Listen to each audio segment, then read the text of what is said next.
Hello and welcome to the Genuine Learning Blog. My name is Melissa Galasso, and today we're going to talk about a new proposed SASes. So this is a very interesting proposal. I'm not sure why we did it in two phases, but it works for me. These are proposed changes to AUC Section 935.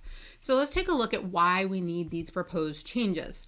So the AUC Section 935 is when you're performing a compliance audit. This is most commonly used when performing a single audit.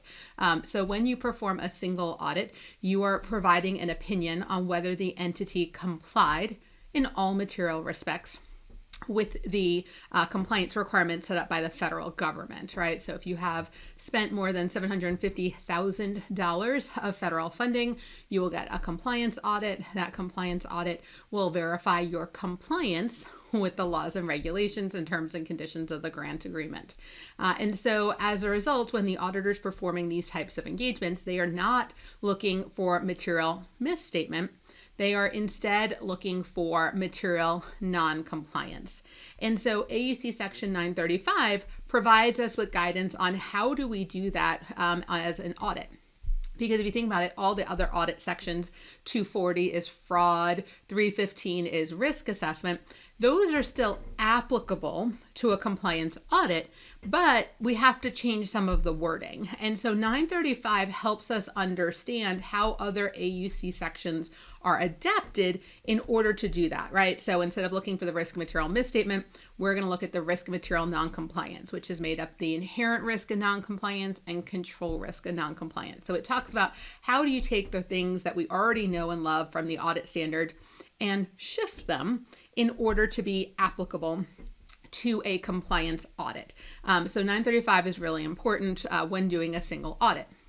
Now, there is an appendix in the back, which is probably my favorite place to go, which are what is not applicable, right? So certain AUC sections just don't apply, or pieces of an AUC section does not apply when you're doing a compliance audit. And so as a result, there is an appendix that basically says, hey, you don't have to follow either these paragraphs or this entire section. For example, group audit, I believe, is one of the ones in there. And you don't have to follow this at all, right? You get to basically skip this, right? 703, that is for ERISA audits. Well, it doesn't apply to a compliance audit, so you get to skip that. 701, CAM, doesn't apply, right? So they kind of have sections because they're not relevant, or the procedures and guidance would not contribute to meeting the objectives because, again, they're not going to be focused on compliance. They don't make sense. Or there's special guidance like reporting. In AUC Section 935, you wouldn't want to follow the normal reporting. You want to follow the reporting in there. And so as a result, this appendix is fabulous. Oddly, I don't know why, when they issued SAS 142 and 145, which is AUC Section 500 and AUC Section 315, they didn't give edits to the appendix. And so if you look, they made changes to a lot of the paragraphs. There's new numbering. 315 is a little bit longer now. And so as a result, if you look at the paragraphs as referenced, they don't make sense. They weren't updated for the new paragraphing and the changes. And so as a result, when these came out, they felt like they had to, obviously, they go, oops, we need to fix that.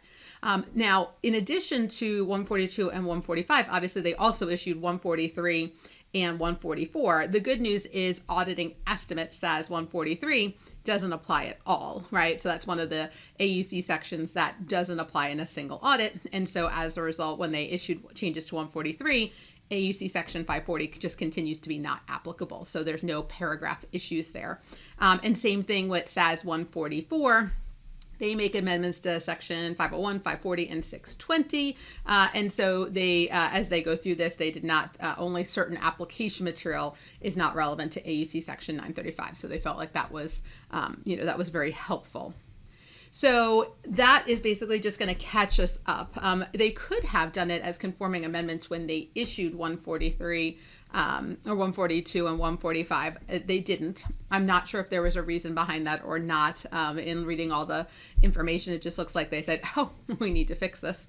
And so in terms of timing, AUC Section 501, there are, this was where we moved the management specialist out.